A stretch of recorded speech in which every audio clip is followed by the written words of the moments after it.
लोग जो है एक्साइटमेंट है सबसे सोशल मीडिया पे है करके तो बताएंगे। रॉकेट लीग अगर आप देखोगे ना तो हर समय नई नई चीजें करते जा रहा है। हमने कोई भी चीज रिपीट नहीं की, ना ही हमने कोई चीज कॉपी की। अभी हमारी आज एक प्रोमो रिलीज हो रहा है, इसमें रोहित रॉय है जो एक एसीपी रनावत की स्टोरी है, जहाँ पे वो इंडियन एब्स्टीन फाइल बोलते हैं हम लोग, उसमें उस हिसाब से स्टोरी बनाई है। हमारी वेडनेसडे को एक और प्रोमो लॉन्च हो रहा है जहाँ पे हमारे विजेंद्र काला जी जो है मेन लीड पे कर रहे हैं, जिसे दिखाया गया एक नॉर्मल आदमी, इसके बच्चे बाहर पढ़ते हैं और किस तरीके से उसको ह्यूमिलेशन फेस करना पड़ता है, और फिर जब कोर्ट में केस जाता है तो वहाँ पे राजू खेर जी उनके वकील होते हैं और कैसे उनको कोर्ट से जिताते हैं।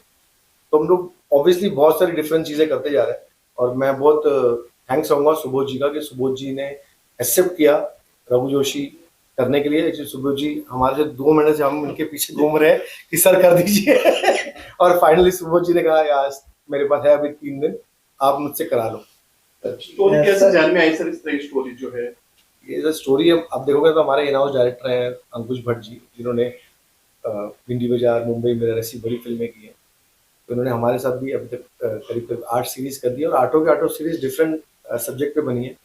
तो अंकुश जी का ऐसा बोलना है कि यार माइक्रो ड्रामा या वर्टिकल ओटीटी ऐसी चीज़ आ गई जहाँ पे आप कोई भी चीज़, कोई भी स्टोरी अगर आप सोच रहे हो या अगर आपके दिमाग में कोई क्रिएटिविटी है तो आप शूट करो और पब्लिक को दिखा दो। इतना बड़ा एडवांटेज है ये इंडस्ट्री का।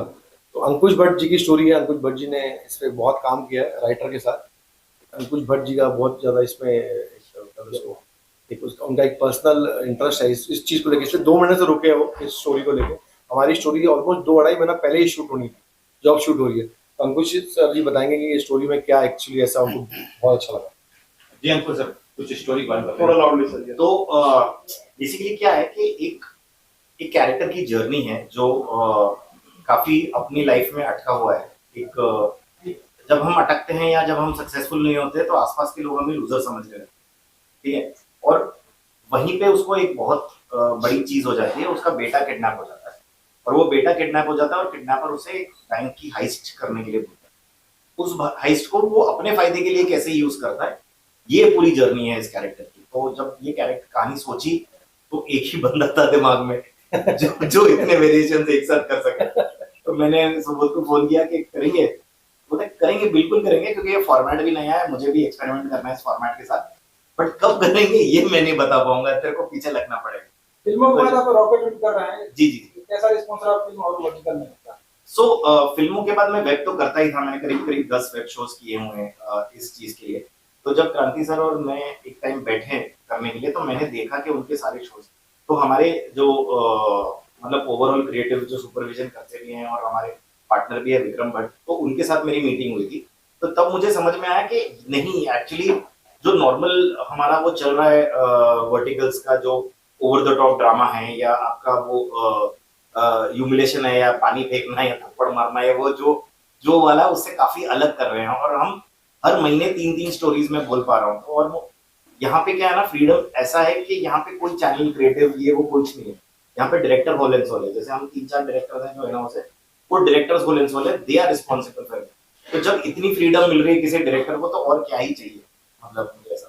सुबोध जी मुझे आपसे जानना चाहते हैं, काफी सारे आपने पॉलिटिक्स किए, काफी लोग हैं मराठी फिल्मों में, आप कैसे, आप क्या खास स्पेशल आपको लगा कि रॉकेट लीग में काम करना चाहिए, क्या खास लगा जो आपने हाँ किया? आपने मानसी जी और आप दोनों को बोलने तो काफी अच्छे हैं, तो किस तरह?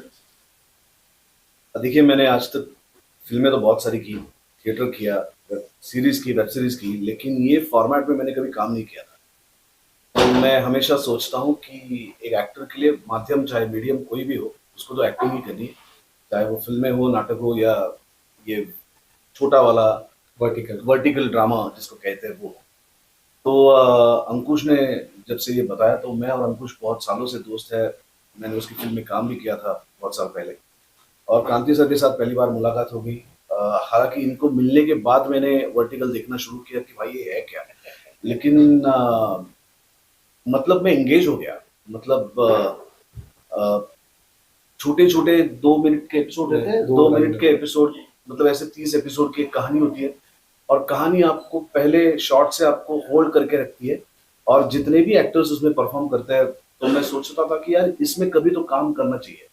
और ये मौका मिला, क्रांति जी ने भरोसा रखा, अंकुश तो वो तो प्यार करता ही है मुझसे, तो उसने भरोसा रखा, और फिर ये आज की स्टोरी हम लोग यहाँ पे कर रहे हैं। बहुत ही प्यारी स्टोरी है रघु जोशी की, एक कैरेक्टर को एक कमाल का ग्राफ है, एक इमोशनल वैल्यू है, और ये सब हम कितना 90 मिनट में, हाँ 80 85 मिनट में दिखाने की कोशिश कर रहे हैं। तो मुझे लगता है कि जिस तरीके से स्क्रिप्ट डिजाइन हुआ है, लिखा गया है, और जिस तरीके से ये शूट हो रहा है, तो मैं समझता हूँ कि लोग इसको पकड़ के रखेंगे। रघु जोशी की अगर बात करें सर, क्या किसी का नाम है, कोई स्टोरी आपकी काल्पनिक क्या है? नहीं ऐसे तो फिर अंकुश जी बताएंगे, उससे पहले मैं एक चीज रघु जोशी एक कैरेक्टर का नाम है। तो कभी कभी हम जब देखते हैं कि कबीर सिंह है या कोई एक है, तो हम एट रॉकेट लीग्स ये भी करना चाह रहे हैं कि एक आईपी क्रिएट करें। दूसरे वर्टिकल्स जो है वो आईपी क्रिएट नहीं कर रहे। तो जब हमारे पास इतने बड़े एक्टर्स हैं और इतने बड़े स्टार्स हैं, तो वो हम उसको सिर्फ एक वर्टिकल में तो यूज नहीं करेंगे। तो हम ये क्रिएट करने की कोशिश कर रहे हैं कि रघु जोशी हो गया तो ये मेरा आईपी है। जैसे अगर हम अमेजोन में देखेंगे या नेटफ्लिक्स पे देखोगे या कोई जैसे पंचायत देखोगे, तो पंचायत आपकी एक आईपी है, गुल्लक एक आईपी है, आप एक कैरेक्टर को लेके चलते हो तो एक आईपी है। तो हम वो आईपीज क्रिएट करने की कोशिश कर रहे हैं हमारे actors आप देखेंगे तो जैसे हमारे पास गलत हमने बनाया, गलत 1 2 3 बनाया हमने, राहुल देव सर के साथ इंस्टेंट इंसाफ 1 इंस्टेंट इंसाफ 2 बनाया, अंकुश भट्ट ने जीले जरा 1 जीले जरा 2 बनाया, वेब क्राइम 1 वेब क्राइम 2 बनाया, अब वो चालबाज 2 बना रहे हैं। तो हमारा ऑब्वियसली इसमें भी हमारा एक ओपन एंडेड है ही है कि भाई जब नेक्स्ट खुलेगा पार्ट 2 तो इससे बड़ा धमाका होगा, वही कोशिश है। क्योंकि इतना ऑडियंस जैसे सुबोध का, मानसी का, ऑब्वियसली रॉकेट लीग्स का एक ऑडियंस है जो वास्ट है, और जब वो कैरेक्टर चिटक जाता है तो फिर आपको बहुत अच्छा लगता है कि उस कैरेक्टर के साथ साथ बार बार वो कहानी, वो सब जगह है। जैसे अगर धुरंधर भी है या अगर हम सीक्वल्स भी देखते हैं सारी फिल्मों के, तो वो कैरेक्टर बेस्ड ही ज्यादा होते हैं। की बात करें सर, कितना सिलेक्शन आपने किया क्रांति जी ने, या फिर किस तरह का सिलेक्शन? क्रांति जी तो मतलब 99% फ्रीडम जो है वो डायरेक्टर के हाथ होती है। अगर जैसे इनके पेरिफेरल में कोई बहुत जैसे इस एपिसोड के एंड में एक गेस्ट अपीयरेंस है जो नेक्स्ट शो का हम विलन दिखा रहे हैं, तो वो क्रांति सर ने सजेस्ट किया था हमको। बाकी जैसे एक कैरेक्टर वर्कआउट होता है और जब मैं लेकर जाता हूँ कि सर ये कास्ट होंगी, तो वो 1 सेकंड नहीं लगता उनको हाँ बोलने में। वो भी मैंने सजेस्ट किया, उन्होंने मुझे पूछा कोई है तो बताओ। और दूसरी चीज सबसे इम्पोर्टेंट मैं बताऊं तो रॉकेट लीग और बाकी लोग में क्या हम लोग ना स्टोरी पे बहुत काम करते हैं। अब अगर आप रघु जोशी स्टोरी सुनोगे ना तो मेरे ख्याल से शायद स्टोरी नरेशन सुबोध जी को 2-3 बार हुआ होगा, उसका स्टोरी के ड्राफ्ट कम से कम 5 से 6 बार चेंज हुए हैं। बाकी लोग की तरह नहीं कि भाई एक्ट्रेस आया सेट पे, उसको स्टोरी एक दिन पहले मिली, चैट जीपीटी स्टोरी बन गई, वो फिर बोलते यार नहीं बॉस। हमारे सारे स्टोरीज में एक्टरों से इनपुट लिया जाता है, उससे पूछा जाता है कि भाई आपको कुछ स्टोरी में चेंजेस चाहिए। हमारे डायरेक्टर्स राइटर्स को कम से कम 4 से 5 ड्राफ्ट चेंज होता ही होता है, कुछ भी होता है, तब जाके एक फाइनल स्टोरी बनती है। रॉकेट लीग एक चीज और देख, हमारे खास पूरा हिंदुस्तान एक साथ कर रहा है, जैसे मराठी हो गया, भोजपुरी हो गया, बंगाली हो गया, सब एक्टर एक साथ है, एक ही मंच पर लेके आ रहे हो। एक मकसद क्या है आपका पूरा भारत एक साथ? भारत तो हमेशा एक साथ रहा है, नहीं पूरा एक्टर जितने अलग अलग उसमें क्या होता है ना सर, पैन इंडिया ऑडियंस है आपका, ठीक है, पैन इंडिया ऑडियंस है। तो जैसे हम जैसे डेटा रिसर्च भी करते हैं तो आपको पता चलता है कि महाराष्ट्र का ये ऑडियंस है, आपका बंगाल का ये ऑडियंस है, ये ऑडियंस है। तो चूंकि हमारी और पहचान और हमारे रिलेशनशिप्स, चाहे वो क्रांति सर के हो, मेरे हो, दूसरे डायरेक्टर्स के हो, दूसरे एक्टर्स के साथ, तो they immediately agree to do it. तो अगर एक एरिया में हम पेनिट्रेट कर सकते हैं as far as one subject is concern, तो उसको चैनल से भी फायदा होगा ना, क्योंकि अगर वो एक शो पर्टिकुलर ऑडियंस आके देखेगी, आपको सैंपल करेगी, तो दूसरे शोज भी सैंपल करेगी। दूसरे हमारे सारे शो ना काफी सारे लैंग्वेजेस में है। जैसे आप देखोगे तो हमारे मराठी, हिंदी, गुजराती, तमिल, तेलुगु, बंगाली में, अभी हम रशियन और चाइनीज में भी कर रहे हैं। बट इन सारे डबिंग्स हम कर ही रहे थे। जब हम डबिंग कर रहे हैं, रिस्पॉन्स भी बहुत जबरदस्त मिल रहा है। जब डबिंग कर रहे हैं तो मालूम पड़ रहा है कि भाई ऑब्वियसली यार वहाँ भी बहुत बड़े बड़े स्टार है, मुझे सुबोध जी बहुत बड़े स्टार है। मतलब मेरी वाइफ अगर बाकी सब स्टारों में अगर मैं कंपेयर करूँ तो शायद सुबोध जी को ज्यादा, मैंने को परसों दिखाया, बोला इसका शूट करो, हाँ इसका शूट करो। मानसी जी, आपकी जो एक्सपीरियंस रहा फर्स्ट टाइम आपकी रॉकेट लीग के साथ, क्या आप बताइए? बहुत अच्छा रहा। ऑफ कोर्स अगर आप मुझे सोली पूछोगे तो नए ज़माने के हिसाब से नए माध्यम में भी डेब्यू करना बहुत ज़रूरी है। ज़माने की लड़की हूँ और मुझे बहुत बहुत खुशी है कि मैं रॉकेट लीग्स पे डेब्यू कर रही और आपका फर्स्ट हिंदी है? हूँ। हाँ जी। मानसी में सुबोध में अगर बता सके कि आज क्या सीन हो रहा है और किसके किसके बीच में, अगर कुछ डिटेल बता सके। So basically जैसे मैंने पहले आपको बताया कि पूरी बैंक हाइस्ट की कहानी है। तो आज और कल पूरे बैंक के अंदर की जो सीक्वेंसेस है कि बैंक में वो कैसे किडनैपर का कॉल आता है, उनको कैसे समझ में आता है कि उनका बेटा किडनैप हो गया है, और कैसे वो जाके बैंक के अंदर रॉबरी करेंगे और वो रॉबरी जो है वो किडनैपर तक पहुंचाएंगे, ये सारे सीक्वेंसेस है। और अगर आप देखोगे रॉबरी में भी ना इन्होंने कम से कम 3 बार ड्राफ्ट से रॉबरी में चेंज की कि कौन से क्लू रखने चाहिए, कि क्लू वाइज रॉबरी होनी चाहिए। इसलिए कि आप बैंक मैनेजर घुसा, लॉकर खोला, रॉबरी नहीं, उसमें भी रॉबरी में ही मतलब 3 दिन की शूट में 2 दिन रॉबरी पे ही काम कर रहा है। अच्छा सर, एक चीज और क्लियर कीजिए। हाँ जी, बहुत सारे वर्टिकल्स में देख रहा हूँ, हाँ जी। उसमें कोरियन का डब बहुत हो रहा है, कोरियन का लिखे। रॉकेट रील के बारे में बताइए कि क्या ये कोरियन का भी डब यूज कर रहे हैं या फिर इनकी खुद की अपनी सारे? नहीं सर, हमारे पास एक भी कोरियन डब नहीं है, हमारे पास एक भी चाइनीज डब नहीं है। हम अपने ओरिजिनल स्टोरीज पे काम कर रहे हैं। विक्रम बट्टा सर जब हमने स्टार्ट किया था, हमने एक विक्रम सर नहीं कहते, हमारे इंडिया में इतनी सारी स्टोरीज है। तो मैं आपको एक चीज बताऊंगा, क्या हुआ ना, अगर आपसे 1 मिनट लूंगा, कैसा हो रहा है ना, आज जब मेरी बड़ी बेटी है ना, 13-14 साल की है, छोटी बेटी क्या है, बहुत सारे कोरियन ड्रामा देख रहे हैं। आपके घर में भी होगा, सब कोरियन ड्रामा देख रहे हैं, कोरियन बैंड फॉलो कर रहे हैं। अगर आप देखोगे ना, एक कोरियन बैंड में 6 लोग हैं बैंड के अंदर, मुझे और आपको सबके चेहरे सेम दिखेंगे, इनको सबके नाम पता है। आज क्या हुआ ना, आज अगर आप देखोगे ना, हमारे सुपरस्टार्स ना, आप जाओ इंडिया के बाहर, पाकिस्तान चले जाओ, बांग्लादेश चले जाओ, नेपाल चले जाओ, श्रीलंका चले जाओ, इवन गल्फ चले जाओ, वहां पे सुपरस्टार, उनके सुपरस्टार बन नहीं पाए, हमारे सुपरस्टार वहां पे सुपरस्टार। रीजन क्या, हमने फीडिंग इतना की, हमने इतना फीडिंग किया कंटेंट से, हमारे स्टार सुपरस्टार बन गए। आज वही चीज हमारे पास होगी, अगर हम अपनी स्टोरियां नहीं लाएंगे, हम अपनी स्टोरियां नहीं बताएंगे जो हमारे देश, हमारा कंट्री से मनाता है स्टोरी टेलिंग, तो क्या होगा, यही आज जनरेशन को आप देखो, आज लोग बाकी हमारे इंडियन कॉन्सर्ट देखना नहीं चाहते, हमारे इंडियन स्टार्स आज बड़े स्टार्स, उनके लिए बड़े स्टार्स नहीं है। रीजन ये कि वहां पे इतनी फीडिंग हो रही है, वो फीडिंग रोकना सबसे इंपॉर्टेंट था। वही हमारा डिसीजन था कि यार हम अपनी स्टोरीज लाएंगे और हमेशा ही ओरिजिनल करेंगे, क्योंकि ओरिजिनल की कमी नहीं है देश में। अब हम रिसेंटली इतने सारे स्कैम की चीजें कर रहे हैं, हम पोर्शे केस पे हमारी शूट चालू है, हमने अभी एक शूट किया नमित दास के साथ, जो बहुत बड़ा ओटीटी स्टार है, जहाँ पे हमने एक शूट किया, हैदराबाद का एक मैरिज ब्यूरो है, उसका एक स्कैम हुआ, उस पर हमने शूट किया।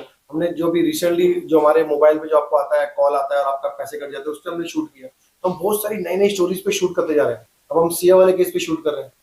सर आपने बोला कि हर चीज वायरल है, या जो चीज रियलिटी दिखती है आपको पब्लिक ज्यादा देखना पसंद करती है, आप भी चाहते हो बिजनेस का सौदा हो पब्लिक ज्यादा देखे। अभी हाल ही में जो कॉकरोच पार्टी है, कहीं ना कहीं ये विवाद पूरे वर्ल्ड में, इंडिया में नहीं पूरे वर्ल्ड में, और बड़े बड़े नेता अभिनेता सब जुड़ गए हैं इसमें, तो इस पर भी कुछ बनाने वाले हैं? सर हम पेपर लीक पे तो हमारा वैसे ही डिस्कशन चल रहा था, पेपर लीक पे बनाए, लेकिन कॉकरोच पार्टी में ऐसा कुछ नहीं था कि कॉकरोच पार्टी में बना, लेकिन पेपर लीक पे ऑलरेडी हमारी स्क्रिप्ट पे काम चल ही रहा था कि एक ये पेपर लीक, एक ट्रू इवेंट्स का पूरा हमारा सेक्शन है। हाँ, तो ट्रू इवेंट्स के जो सेक्शंस है उसके अंदर कुछ ना कुछ जो कैसे होता है ना, रील्स में भी आप देखोगे ना, तो आजकल ना लोगों का ना डोपामाइन की वजह से ना रील की बुक बढ़ गई है। आप अगर आप पहले 2 मिनट देखते थे, आपको चाहिए मैं 2 मिनट नहीं ज्यादा देखूं। किसी भी आप इन्फ्लुएंसर को फॉलो कर रहे हो, किसी को फॉलो कर रहे हो ना, आप सोचते हो मैं इसका थोड़ा लंबा देखूं।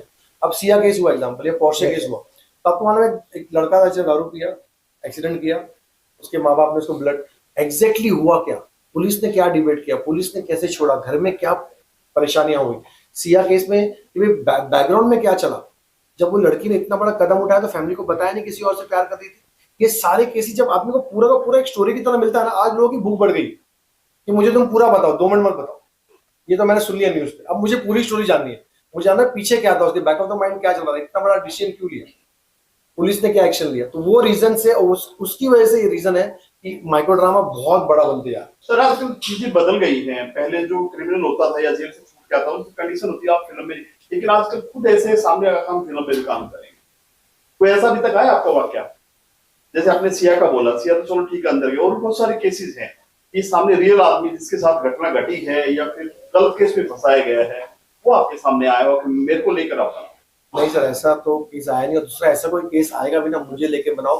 तो हमारी ना टीम कोई भी चीज ना बिना रिसर्च किए ऐसे कोई उठ के बोलेगा मेरे पे बना दो, अब एक तरफा स्टोरी तो हम सुनते नहीं, ठीक है, वो रियलिटी हो जाएगी, आप फिक्शनल नहीं होगा फिर रियलिटी होगी, तो आपको दोनों तरफा स्टोरी सुननी पड़ेगी, उतना सर हमारे पास बैंडविड्थ और टाइम नहीं है। क्रांति जी, एक लास्ट सवाल मेरा है कि आपने शुरुआत किया था रॉकेट रील के, और इतना प्यार मिलेगा आपने सोचा नहीं, लेकिन आपके साथ एक और बंदा था जिसका नाम लिया था विक्रम भट्ट, आपके साथ काफी सारे प्रोजेक्ट किया, अचानक क्या हो गया आप लोगों के बीच में, उनको जेल के हवाले भी जाना पड़ा, क्या हो गया उसमें? तो हमारे बीच में तो कुछ नहीं हुआ, उसके बारे में मैं क्या बताऊं सर, उनका पर्सनल है और हमारे जुड़ने से बहुत पहले से है, तो हमारे बीच में तो विक्रम सर और हमारे बीच में कुछ नहीं हुआ, हमारे बहुत अच्छे टर्म्स है। विक्रम सर अभी भी हमारे लिए बैकएंड में बहुत सारी चीजें कर रहे हैं, उन्होंने हमारे लिए सॉफ्टवेयर भी डेवलप किया अभी रिसेंटली, जो हमने हम अपने सीरीज को कैसे एनहांस करके उसको कैसे ज्यादा ब्यूटीफाई करके हम दिखा सकते हैं, और हम कर रहे हैं उसको।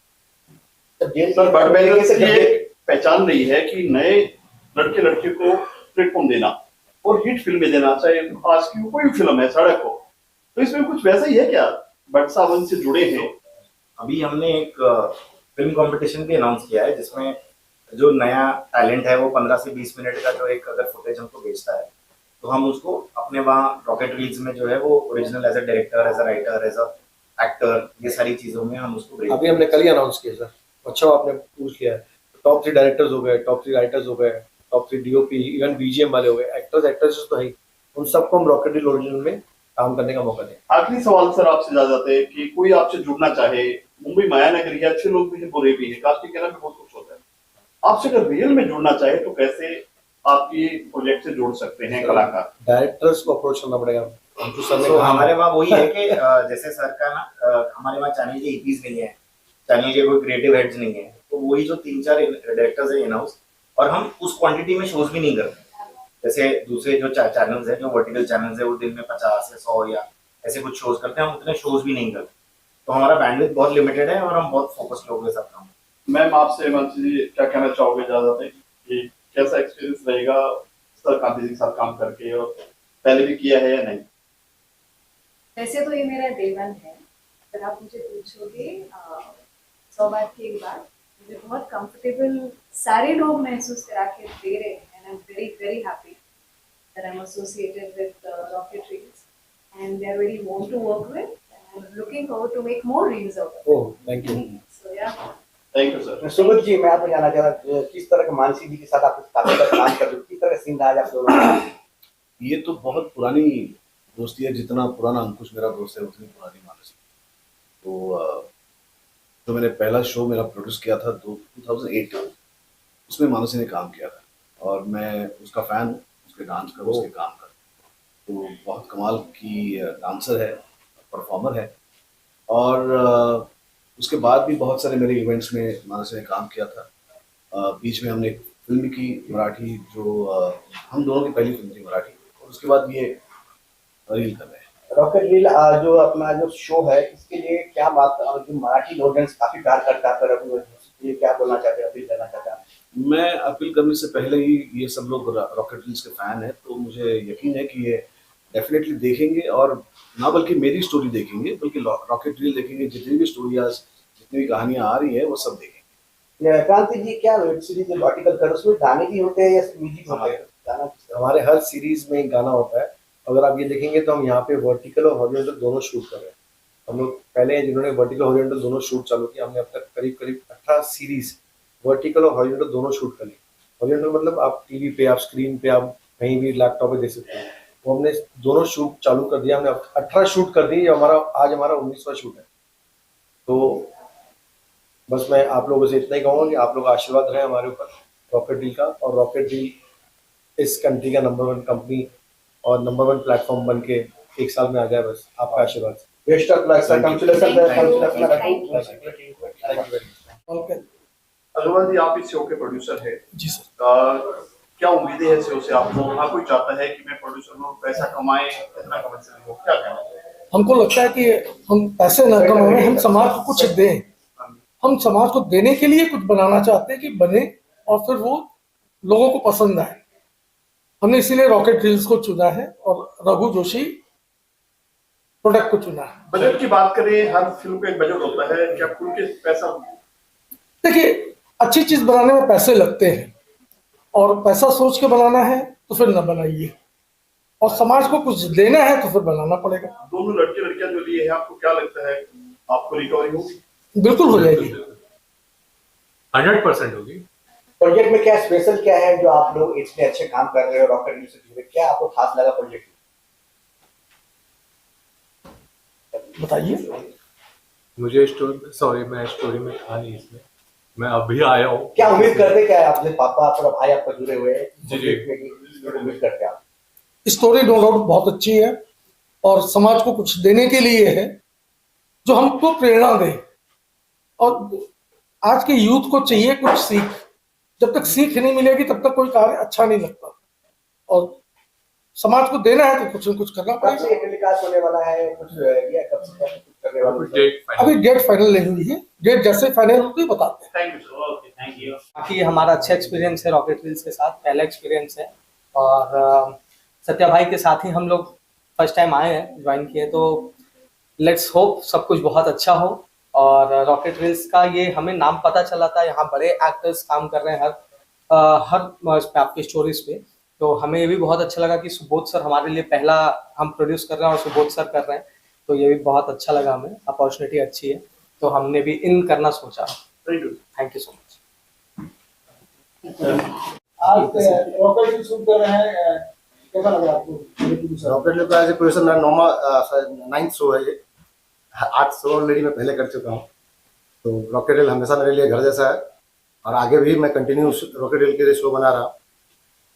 आप मूलतः कहाँ के रहने वाले हैं? और मैं बेसिकली बिहार से मुजफ्फरपुर का रहने वाला हूँ और पिछले 12 साल से फिल्म इंडस्ट्री में हूँ। और पहले मैं एज ए EP काफ़ी काम कर चुका हूँ और एज ए प्रोड्यूसर मैं 8 सीरीज 2 फिल्में बना चुका हूँ। ये जो शूटिंग चल रही है आज, इसमें कौन कौन से सेलिब्रिटी हैं? इसमें सुबोध जी हैं, मानसी जी हैं और डायरेक्ट कौन कर रहा है इसको? इसको अंकुश भट्ट जी डायरेक्ट कर रहे हैं, जिन्होंने ऑलरेडी कई फिल्में डायरेक्ट कर चुके हैं। वो घंटी बाजार, मुंबई मिरर सारी फिल्म डायरेक्ट कर चुके हैं, वो उसको डायरेक्ट कर रहे हैं। OTT पे एक वर्टिकल आ गई है, बड़ी वेब सीरीज भी आती है, तो क्या कुछ अंतर है? कौन आजकल किसको ज्यादा लोग देख रहे हैं? आजकल जितने जंजी हैं वो उनके पास उतना टाइम नहीं है कि आप 2 घंटा 3 घंटा, तो आजकल जितने भी वर्टिकल शो है वो ज़्यादा दिखा जा रहा है। तो रॉकेट रील सबसे अच्छा ये चीज़ कर रहा है कि वो अपने हिंदुस्तान की जो कहानी है वो कहने की कोशिश कर रहा है। वो कोई चाइना से या यहाँ से वो कोई मतलब वो कॉपी नहीं कर रहा है, वो अपना ओरिजिनल कंटेंट बना रहा है। ये रॉकेट रील की सबसे बड़ी खासियत। रॉकेट रील की क्या पहचान है? रॉकेट रील अपने आप में एक ब्रांड है, इसमें आज सारे बड़े स्टार और सब लोग काम कर रहे हैं, जिसमें मुझे नहीं लगता है किसी भी दूसरे OTT प्लेटफॉर्म पे रॉकेट रील की तरह कोई भी स्टार काम कर रहा है। आप एज ए प्रोड्यूसर के साथ साथ अभिनय भी करते हैं किसी? नहीं सर, क्या कुछ नया प्रोजेक्ट लेके आ रहे हो? जी इसके बाद मेरे 3 प्रोजेक्ट और हैं, गहराइयाँ, भूतियापा और द स्टॉकर। सब रॉकेट रील पर आने वाला है। ये सब रॉकेट रील। मैम आप क्या कुछ कहेंगे? जी आई एम सो हैप्पी कि मैं रॉकेट रील का एक पार्ट हूँ। तो ये जो कहानी अभी आ रही है, इसमें भी मैं एक कैरेक्टर प्ले कर रही हूँ, तो I am so grateful. Definitely मैं तो यही कहना चाहूँगी कि आप सब लोग देखिएगा, बिकॉज मैं अभी तो डिस्क्लोज नहीं करूँगी अबाउट द स्टोरी। तो बस बहुत अमेजिंग है, आप मुझे भी देखोगे ज़रूर।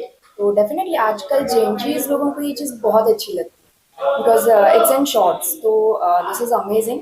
इसमें यही कहना चाहूँगी कि आप ये स्टोरी देखिएगा ज़रूर, और आप डेफिनेटली मुझे भी देखोगे। आपका पूरा नाम क्या है और कितनी फिल्में कर चुके हैं? जी मेरा नाम है तेजस्वी कश्यप, मैं थिएटर आर्टिस्ट हूँ। मैंने कुछ वेब सीरीज में भी काम किया है, and now I got this opportunity. So अभी I am looking for many big projects now. Let's hope for the best. Definitely मैं फिर से आऊँगी आप सबसे मिलने। आपके शो के प्रोड्यूसर सत्या जी बैठे हैं, कुछ कहेंगे? Definitely I would say I am so happy that मतलब इन्होंने मुझे भी अपनी टीम का पार्ट समझा, तो मतलब अच्छी बात है कि ये अभी प्रोड्यूस कर रहे हैं this kind of stories, this kind of जो भी रॉकेट रील्स है, तो ये बहुत अच्छी बात है। एंड जैसे कि इन्होंने अभी कहा कि और भी कहानीज आ रही है, तो ये एक बहुत अच्छी अनाउंसमेंट है। So I am happy, so I hope and I know that I'm again going to be the part of this series. Satya भाई, क्रांति सर के बारे में क्या कुछ कहेंगे? हो गया इनको शॉर्ट रेडी है इनका।